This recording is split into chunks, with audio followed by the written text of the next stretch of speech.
야, 킥라니 겪어보면 정말 무섭습니다. 등골에 식은땀이 쫙 흐르거든요. 정말 어떻게 해야 막을 수 있나요? 가천대학교 안전교육연수원장과 함께 이야기 나눠보겠습니다. 원장님 어서 오십시오. 예, 안녕하세요. 예, 저희 뒤에 한번 보시면 저희 뒤로 사진 한 장이 있습니다. 이거 보면서 좀 얘기를 할게요. 저희 영상이 있을까요? 예. 영상도 준비가 되어 있습니다. 이게 그 블랙박스 차량 맞은편에서 찍은 그런 화면입니다. 지금 나옵니다. 자, 여기 바로 이 장면이에요. 저희가 캡처를 좀 해봤습니다. 저는 이 장면 보고 처용가가 생각이 났습니다. 그 집에 와서 자리를 보니까 다리가 4개인데 둘은 내 것이고 둘은 누구의 것인고 그 처용가 있잖아요.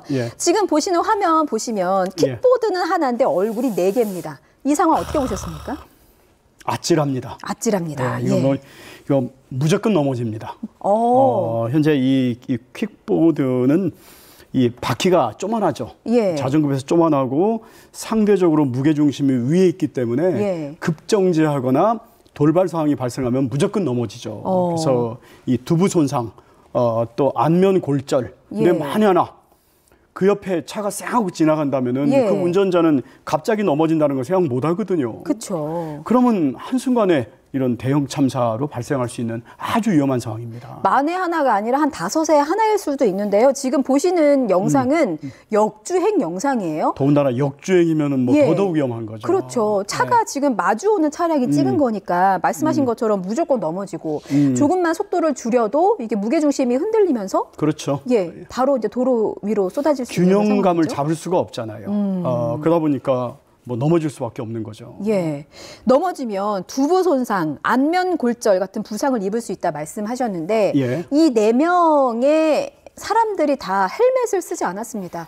헬멧을 안 쓰면 이거 범칙금 대상 아닌가요? 그렇죠. 2021년에 도로교통법이 개정이 되면서 헬멧을 안 쓰면은 2만 원의 범칙금.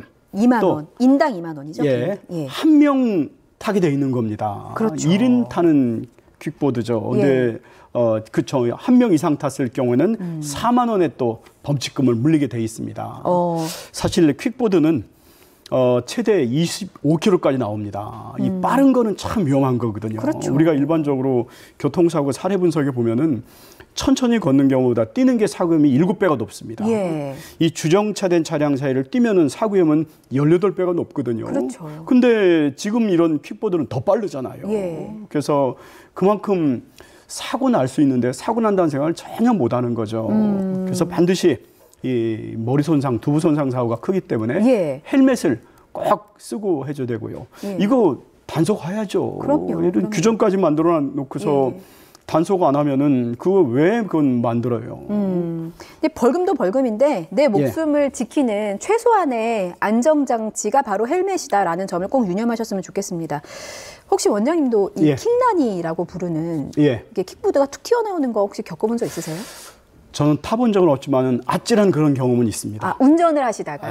순간적으로 또 뭐 제가 보행하다가 갑자기 탁 튀어나오는데 속도도 아주 빠르고요. 그래서 제가 만약에 갑자기 방향을 확 틀었거나 했으면 그냥 부닥치는 겁니다. 근데 우리 어린이들은 막 뛰거든요. 맞아요. 그러다 보면은 이런 어린이 사고 위험도 아주 높아지는 거죠. 지금 경찰의 단속 화면도 나갔는데 경찰도 뛰어가서 단속을 해야 될 정도로 속도가 굉장히 빠릅니다. 그리고 이제 킥보드들이 언론에 보도되는 영상을 보면 역주행도 있고요. 도로를 가로지르는 경우도 굉장히 많고 보행자도 운전자도 위협이 되는 상황이 참 많은 것 같아요. 그러다 보니까 관련 교통사고가 또 많이 발생하고 있다면서요? 그렇죠. 지금 급격하게 늘고 있죠. 2018년 기준으로는 238건에서 4명이 사망했는데 불과 5년 사이에 작년에 2,386건, 26명이 사망했습니다. 사고 발생 건수는 10배가 늘었고 사망자는 무려 6.5배가 늘었습니다. 여기에 이 고등학생 사망자가 아주 많습니다. 지금 우리가 중학생 교통사고 사망자, 고등학생 교통사고 사망자를 놓고 비교해 보면은 고등학생 교통사고 사망자가 4.7배가 높습니다. 그건 왜 그런 걸까요? 지금 다 이런 겁니다. 지금 우리가 이제 16세 이상 이거 타게 돼 있죠. 그게 반드시 교통법규가 개정돼서 그렇죠. 거죠? 원동기 장치 이 면허증이 있어야 됩니다. 근데 이 퀵보드 그 대여업체가 예. 이런 거 제대로 확인 안 합니다. 면허증이 있는지 없는지 예, 확인도 안 하고 거죠. 그냥 빌려준다는 그렇죠. 말씀이신 빌려주고 거죠? 또 실제 이 무면허 대여자에게 사고가 나도 예. 이 대여업체가 처벌도 안 받습니다. 자, 처벌도 안 받습니다. 아무런 제재가 지금 없는 현재 거예요? 법적 규정이 아주 미비합니다. 그러다 보니까 사실 이거 확인해서 자칫 잘못하면 내가 손님 한 사람 놓치는데 그럼 다른 데로 갈 거 아니에요. 결국은 이렇게 고등학생 사망자가 많다는 거는 타고 싶은 욕구는 강한데 이런 거에 대한 헬멧이라든가 이 최소한의 이런 면허증도 없이 타는 거죠. 이거는 어떻게 보면은 우리 고등학생 탓만 해서는 안 됩니다. 예. 우리 어른들이 이런 제도적인 장치를 만들어서 예. 철저히 확인해 가지고 없으면 못하게 해야죠. 근데 이거를 그냥 뭔가의 수익하고 직결되고 하다 보니까 무분별하게 해주는 이런 문제점도 있습니다. 예, 그만큼 이제 청소년들이 위험에 많이 노출돼 있다로 봐야 될 것 같습니다. 그러다 보니까 개인형 이동 장치 전동 예. 킥보드를 또 이렇게 부르더라고요. 예. 개인형 이동 장치 전용 면허를 도입해야 된다. 그게 좀 필요하다라는 지적도 나오는데 어떻게 보십니까? 저는 뭐 필요하다고 봅니다. 왜냐하면 앞으로 이용객이 급증하고 1인 가구가 늘어나면서 네. 또 이용 인구가 많이 늘어나고 있잖아요. 그러면 당연히 이거로 인해서 사고도 많이 발생하고 하기 때문에 이런 법적 근거를 만들어서 예. 도대체 이 도로 이용 형태는 어떤 식으로 할지 현재 일반적으로 이 자전거 전용 도로로 다녀야 됩니다. 인도 예. 다니면 안 돼요. 그렇죠. 근데 자전거 전용도 없는 데는 그냥 도로에 가장 가장자리로 가야 됩니다. 예. 근데 대부분 또 보행을 인도로, 방해하면 안 되니까. 그렇죠. 인도로 지금 쌩쌩 다니고 있죠. 예. 이런 거에 대한 법적 처벌 근거라든가 도대체 도로 이용 방법을 어떤 식으로 할 건지 속도는 또 면허를 줄 경우에는 어느 정도 교육을 받고 이런 거에 대한 세부 규정이 있어야 되는데 이런 기술은 빠르게 진보하는데 이거를 뒷받침할 법적 제도는 지금 따라가지를 못하는 겁니다. 그래서 그러면서 자연스럽게 이런 PM 퍼스널 모빌리티라고 하죠. 개인형 이동교통수단에 이 전용 어떤 면허도 주고 뭐 이런 뭐 또 전용 주차장도 주고 하는 이런 게 뭔가 뒷받침이 돼줘야 됩니다. 아, 그게 실효성이 있다고 보시는군요. 그렇죠. 지금 원장님께서 그 학생들이 면허가 있고 없고에 상관없이 면허가 없는 학생들도 킥보드를 대여할 때 업체에는 아무런 제재가 없다라고 말씀해 주셨는데 예. 그래서 킥보드 업체의 면허를 반드시 확인하도록 하는 법안이 발의가 돼 있다고 합니다. 일단 이 법이 만들어지기만 한다면 그렇죠. 지금 말씀하셨던 사고 위험을 확 줄일 수가 그렇죠. 있는 거예요? 확 줄일 수 있죠.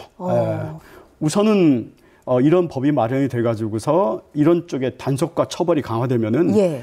내가 무면허생 고등학생들이 이거를 근원적으로 탈 수가 없는 거죠. 아예 빌려주질 않는 거죠. 예. 특히 지금 이 퀵보드 사고의 37%가 횡단보도에서입니다. 한 10% 가까이는 교차로에서 발생하고요. 예. 즉 사고의 47%가 교차로 횡단보도이기 때문에 여기에서는 그냥 주행하는 것보다는 보행자처럼 내려가지고서 횡단보도를 이용해 줘야 됩니다. 네, 그러면 그러니까 이런 끌고 사고는 내려서 횡단보도 갈 때 그렇죠. 걸어가야 또 되는 거기서 거죠? 또 빠르게 가면 안 되는 거고요. 그렇죠. 시속 25km면은 자칫 보행자가 부닥치면은 중상도 당할 수가 있습니다. 예. 또 그거 피하려다가 자칫 또 다른 2차 사고 날 수가 있고요. 예. 그래서 이런 부분에 대한 이제 법이 조속히 통과돼 가지고 철저하게 관리를 해줘야 됩니다. 예, 사업자에 대한 규제를 더 강화해야 된다는 목소리도 많은데 당연하죠. 그 제재하는 거 말고요. 또 어떤 그 법률적으로 좀 제한하는 조치들이 필요하겠습니까? 우선 이런 거에 대한 심각성을 아는 게 중요한 거죠. 이런 전동 킥보드가 얼마나 위험한지 예. 또 이 헬멧이 얼마나 중요한지. 그 전에 한번 제가 독일의 프랑크푸르트를 갔는데요. 예. 이런 어떤 PM이라든가 자전거 운전면허 체험 교육을 시키면서 예. 헬멧이 얼마나 중요한 걸 알려주는데 계란 2개를 떨어뜨립니다. 하나는 그냥 계란, 하나는 미니 헬멧을 씌웠더라고요. 예. 그거는 미니 헬멧을 안 쓴 계란은 그냥 박살이 나는 거죠. 예. 이게 바로 여러분의 머리입니다.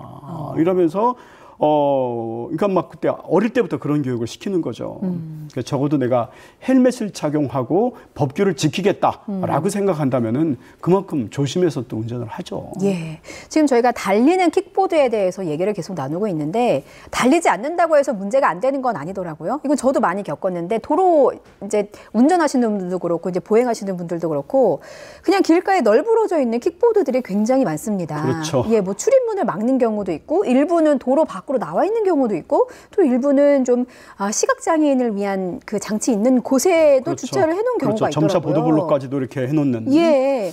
이런 경우에는 제재할 수 있는 방안이 없습니까? 그것도 만들어야죠. 예.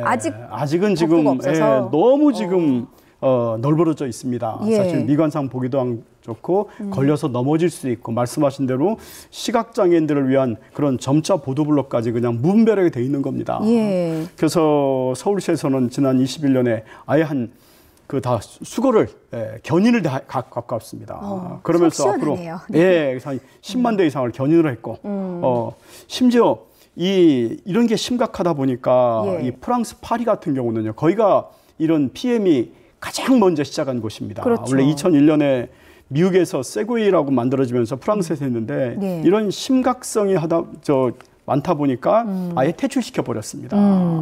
그만큼 이 공공의 편리성보다는 이런 위험성, 미관상 보기도 안 좋고 그래서 뭐 10만 명의 설문을 받았는데 89%가 동의를 했다. 이거는 그 대여업체가 한번 좀 귀담아 들어야 됩니다. 그렇죠. 결단을 내렸는데 우리도 사건 사고가 계속 벌어지면 이런 결단은 안 내릴 수는 없을 거예요. 그렇죠. 당연히 내가 이거로 돈을 벌고자 한다면은 이런 위험에 대한 사전 조치는 다 해줘야죠. 헬멧이라든가 사후의 안전관리도 당연히 해줘야 됩니다. 그렇죠.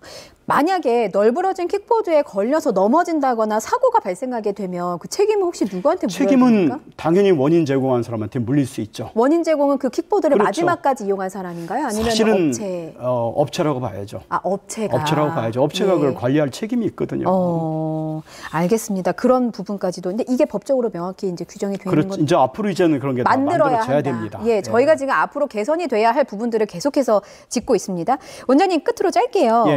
이게 그 사건 사고가 끊이지는 않지만 잘만 이용하면 또 굉장히 편리하기도 하고 친환경적입니다. 아예 퇴출되는 상황을 막기 위해서 어떤 부분을 좀 주의해서 이용하면 좋을지 끝으로 짚어주시죠. 우선 이용자가 헬멧 또 각종 보호장구 착용해야죠. 1인용입니다. 또 여기에 음주라든가 이런 거 해서는 절대 안 되는 거죠. 자전거 전용도로 이용해야 되고요. 이런 수칙을 먼저 아는 게 중요하고요. 이런 거를 이런 공유업체가 충분히 교육을 시켜주고 이런 노력들이 같이 병행되는 게 아주 중요하다고 봅니다. 그래서 이거를 법적으로 제도화시켜야죠. 이용자도 제공자도 사전에 충분히 안전에 대해서 숙지를 하고 법적으로도 좀 제도가 마련이 돼야 한다라는 강력한 필요성을 저희가 얘기를 나눠봤습니다. 여기까지 듣겠습니다. 지금까지 허 가천대학교 안전교육연수원장과 함께했습니다. 말씀 잘 들었습니다.